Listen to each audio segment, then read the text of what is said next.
नमस्कार सबैजना साथीहरूलाई मेरो म चाहिँ केही कुरा गर्न जाँदैछु। म चाहिँ जचाउँदाखेरिमा मेरो पनि त्यस्तै रोग आयो अनि त्यहाँबाट अपरेसन गर्दाखेरि हामी 3 जना थियौँ।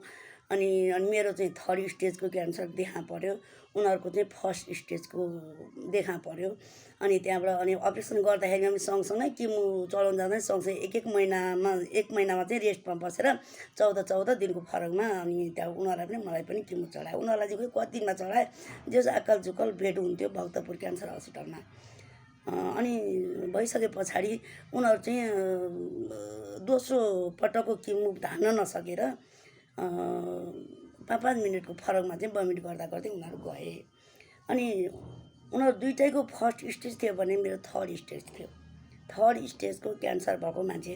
अनि त्यति बेला चाहिँ हाम्रो दुईवटा मन हुँदो रहेछ कि एकपट्टि एउटा म चाहिँ होस् मर्न पाए नि आनन्द हुन्थ्यो, मर्छु म भन्नेपट्टि गयो भने चाहिँ आत्मबल सर्लक्कै घट्दो रहेछ, मर्नेपट्टि नै जाँदो रहेछ, त्यो बाँच्ने उपाय नै छैन।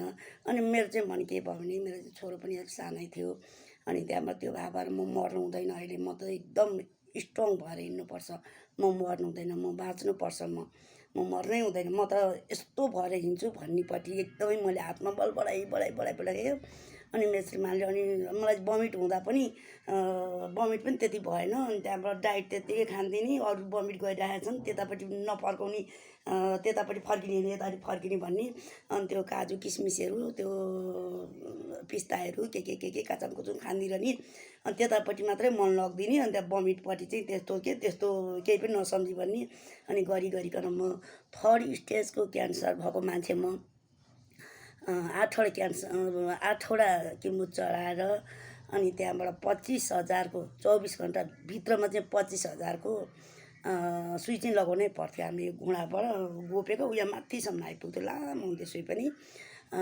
25,000को सुई 24 घन्टा भित्रमा चाहिँ दिनु पर्थ्यो। 8वटा सुई लगाउनु, 8वटा किमो चलाउँदाखेरि 8वटै सुई दिनु पर्थ्यो भनेदेखि म 3rd स्टेजको भनेपछि म आत्मबल बढाएर म बाँचेँ क्या।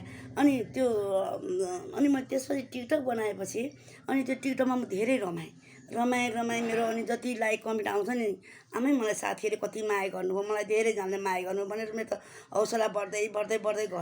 अनि त्यहाँबाट हौसला बढ्दै गयो। अनि हौसला एकदमै बढ्यो, म खुसी भएँ।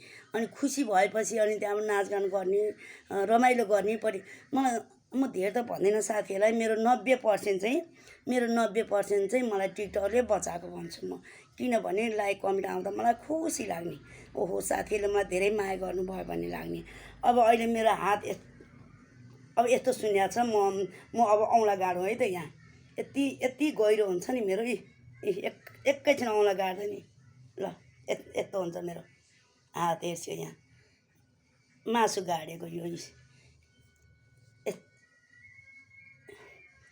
यस्तो गइछ।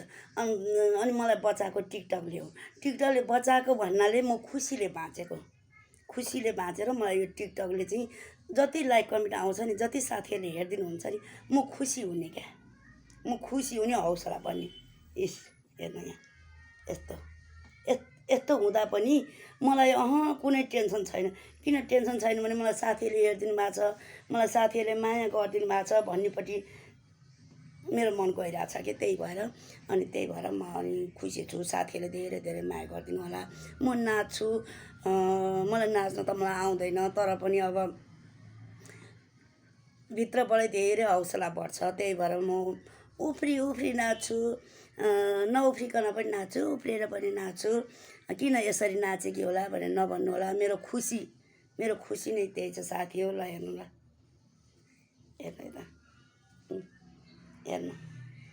हेर्नुभयो होला नि साथीहरू, ल हेरिदिनु है। यता हात छ मेरो। मलाई अर्थ केही चाहिँदैन, हजुरहरूले माया गरिदिएर मलाई लाइक कमेन्ट गरिदिनु भयो भने, राम्रो कमेन्ट छोडिदिनु भयो भने म कति खुसी हुन्छु, म त्यसमै खुसी छु। नमस्कार।